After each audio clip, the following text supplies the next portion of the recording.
Rúben Amorim has officially been confirmed as the next Manchester United head coach. He doesn't start until the 11th of November, but it is vital that a systematic manager brings in players to fit his system. In this video, we're going to be shopping, yes, we all like shopping, possible candidates to fit Amorim's system. But here's some caveats. We cannot go back to Sporting and sign any of their players, and all players recommended must be younger than 25. As a brief look at how Manchester United could set up under Amorim the current squad. I actually think that defence as it isn't so bad, but I do have questions about Martinez's athleticism, because the right centre-back and left centre-back have to be extremely athletic. Playing with three centre-backs, you're going to have more squad depth, because if there's one injury, I don't think Harry Maguire can play this role, and I think he'll be out the door. Lindelof, I think just for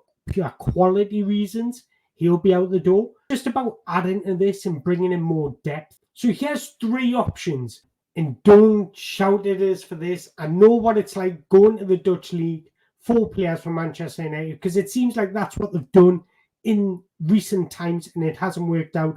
But this boy is different.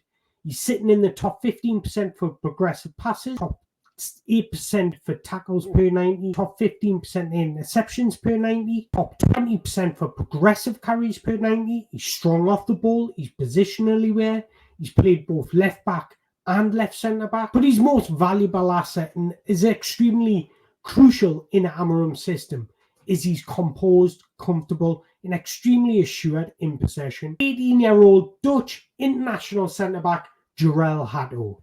Personally, this boy has the lot. Despite only being 18 years old, he's already racked up 78 appearances for Ajax, played in the Champions League, played in Europe, and looked extremely comfortable at this level. He's actually got very similar attributes to Goncalo Iheanacho, who excelled under Amorim. Option number 2 is not played left back, but he's extremely comfortable in that left centre-back position, or he could operate in that centre-back. And for similar reasons, he's disciplined, he's positionally aware, he's comfortable on the ball, he's progressive with his play, he's very, very measured in possession, and that is Castello Lukeba. I know he's just signed a recent contract at RB Leipzig, but I think they've done that because they know he's going to move on. He's 21 years of age, he's a left-footed centre-back, and he's actually been playing extremely well this season, and he looks like he's come into his own. He's more mature, he's more confident, he's comfortable in European football. And my third option might surprise a few because he's just recently burst into the scene, but boy, has he made an impact. Every time he plays, he's extremely comfortable, measured, out of possession. He just sniffs up opponents' attacks like it's nothing. Nathan Zizi is such a monster when it comes to defending. He's athleticism, he's got pace, he's strong, he's big. All the attributes you want in a defender. He's just 19 years old, so there's a lot of growth in him still, a lot of development. Amorim is extremely good improving players, and that's exactly what he could do. I want to give a special mention to Christian Mosquera of Valencia, a big, bold, brave centre-back, and I think he would also be a fine addition to this Manchester United squad. Now, we all know Luke Shaw's misfortune. You can't rely on him. You can't trust him. And it's actually quite lucky Manchester United would tighten the pockets for that left-back role in the summer, because if they'd signed a left-back, they would have signed a more traditional left-back, more suited to a back four. But that's not what they're looking for anymore. They need a left wing-back. And Amorim likes his wing-backs to be high and wide, almost like wingers. And I've got the perfect person to occupy this role. By playing the majority of his youth career and the beginning of his senior career at left back, this boy's been propelled into a more advanced winger type role. And he's really excelled. His athleticism, his bravery on the ball, his composure, his dribbling ability, his excelling one-on-one situations has propelled him into this more advanced, attacking, offensive player. Patrick Doku. Patrick Doku has been on the radar of many European clubs with links to Chelsea, Arsenal, and as well Manchester United in the past. This boy will reach another level on top of what he's playing at the moment. He's got the attributes, he's got the ability, and I think he would thrive in that winger slash wing back role. And another two options I'm going to hit you with is Ryan and Nori. He's got Premier League experience. He's consistently very good. And lastly, the third option, Milos Krujčí. I think he's excelled in the Premier League. Now let's discuss that double pivot in the middle of the park. We all know Amorim likes his mobile players. He likes his movers. He likes them well-rounded, so they've got to be good defensively. They've got to be very, very good on the ball and extremely forward-thinking. Now I'm kind of stuck between two players. There's two players that have caught my eye, both playing in the Bundesliga, both extremely progressive and forward-thinking in the play, but they're very good defensively as well. And first up, it is Stuttgart's Angelo Stiller. I still can't believe this boy is still at Stuttgart, and I still can't believe there's not more links with this boy because he has been exceptional in helping them reach the Champions League. But not only reach the Champions League, he's been a fine performer in the Champions League. So you know he's got that ability to play at the top level. He links up play well. He breaks down play well. The biggest compliment I can give him, he's extremely efficient in everything he does. Now, there is a couple of youngsters that I've thought about that could fit this role perfectly, but that don't have the experience. And I think Man United need players to come in and do a job straight away. Somebody with a bit of experience, somebody that's played a lot of European football. And for that reason, I'm going to go with Ezequiel Palacios. For similar reasons to Angelo Stiller, Palacios was exceptional for Bayer Leverkusen in their unbeaten league campaign season. My favourite thing in a midfielder is the need to play forward, constantly looking to make a difference, progress the ball forwards.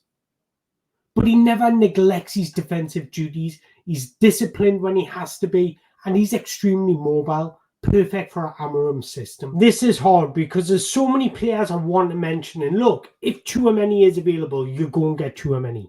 You're the biggest club in England. If he is available, there's rumours that Madrid want to sell him. I'm not so sure. I don't know if they do or not. But if he is available, you go and get him. But there's so many players I want to mention. In Kamara, Karim Doumani, Dario Esuko, Arthur Vermeeren, Adam Wharton. There's so many players you can look at and think. One player I do want to give a special mention to, and that is Sekou Kone, because I think he will thrive in this system. Within a year, he'll be playing first-team football. Now, let's look at the two attacking midfielders. I think Man United have actually got players that can play this role. You look at Ahmad, you think of Garnacho, you think of Bruno Fernandes. But there is one player that just comes to mind for this role.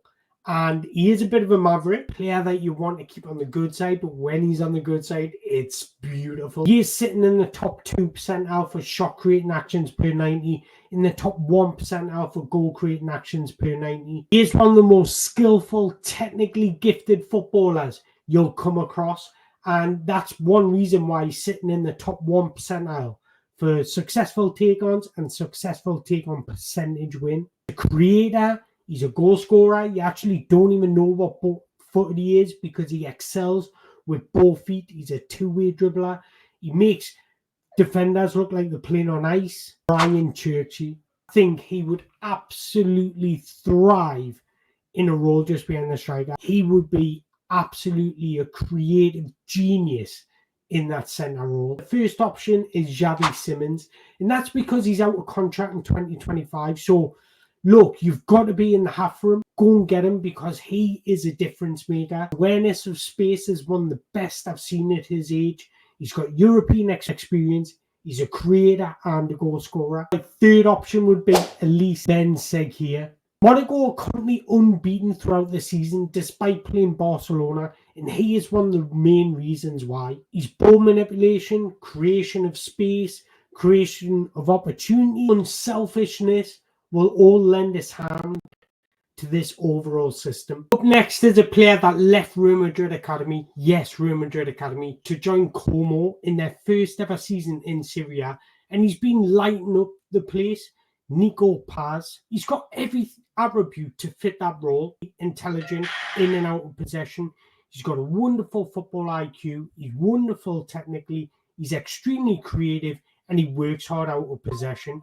He presses well. He tackles well. He's got all the attributes and we're starting to see it on the senior level. If you want to know everything about his style of play, go and check out my video, my scout report on him. And then as a striker, I'm just going to give you one option because I think Rasmus Højlund is very, not the same, but quite similar to Victor Gyökeres.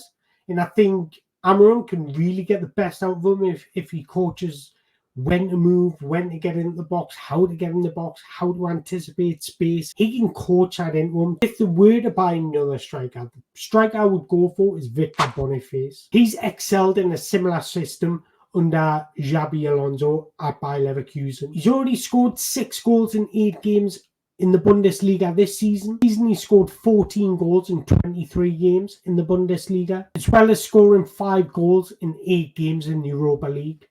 This boy knows how to score. But not only that, he stands at 6'3", and he shouldn't move the way he does. He's really, really mobile for his size. I think he would be very well suited to Amorim's system. So there's my options. I might do another episode because there's so many players I've missed out that I could include. But I want to know your thoughts. What are your thoughts on those options? Would they help Manchester United get back in the top 4 or even, dare I say, challenge for the league title?